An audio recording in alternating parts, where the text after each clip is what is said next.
वास के आने वाले अपकमिंग ट्रैक में आप देखने वाले हैं जहां पर वीर का हाथ उठते हुए नजर आएगा अब गजेंद्र पर। जो यहाँ दरअसल आप देखने वाले हैं कि किस तरीके से जो गजेंद्र है अब यहाँ पर जो है अपने नाटक से पर्दा उठाता हुआ नजर आने वाला है, क्योंकि यहाँ पर जिस तरीके से गजेंद्र ने सबके सामने यह कहा था कि वो राधिका को जो है अपने घर की बहू बनाएगा, जिससे लेकर अब वीर यहाँ पर बता दे कि जो है उसे लगता है कि सचमुच गजेंद्र अपनी घर की जो है बहू बनाना चाहता है यहाँ पर राधिका जी को। जी हाँ, जहाँ पर वो गजेंद्र से कहता है कि चलिए ना बाबू जी, चल के जो हम राधिका जी को लेकर आते हैं। जी हाँ, जहाँ पर गजेंद्र कहते हैं कि वो 2 कौड़ी की लड़की वो हमारे घर की बहू नहीं बन सकती। जी हाँ, जहाँ पर कहता नजर आएगा कि तुम्हारा दिमाग खराब हो गया, मैं उस लड़की को कभी जो है जो लड़की मनूस है, सब चीज़ है, जो बदकिस्मत है, वो उसे मैं अपनी घर की बहू नहीं बना सकता। अब ऐसे में आप देखने वाले हैं कि जहाँ पर वीर जो है कहता हुआ नजर आता है कि तो फिर आपने सबके सामने क्यों कहा था। जी हाँ, जहाँ पर आप देखने वाले हैं कि गजेंद्र जो है कहता हुआ नजर आता है कि वो मेरा एक राजनीतिक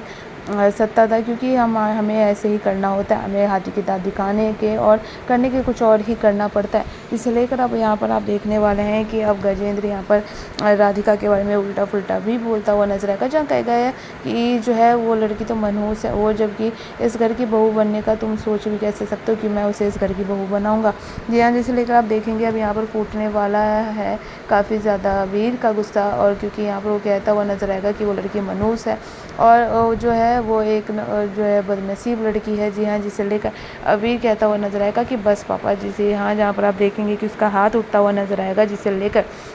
सभी परिवार वालों के पैरों तले ज़मीन खिसक जाएगी। जी हाँ, जहाँ पर नलिनी वगैरह सब समझाते वीर को नजर आएंगे, जहाँ वीर कहता हुआ नजर आएगा कि हम राधिका जी के बारे में एक शब्द भी नहीं सुन सकते, और वो अब इस घर की बहू है और बहू रहेंगी, क्योंकि मैंने उनसे शादी की, उनके गले में मंगलसूत्र डाला है। अब ऐसे में देखना ये होगा कि अब कैसे यहाँ पर क्या अब जो उसके घर वाले हैं वीर के, वो राधिका को अपनी घर की बहू एक्सेप्ट करते हैं या नहीं। आपको क्या लगता है, कमेंट करके ज़रूर बताएं।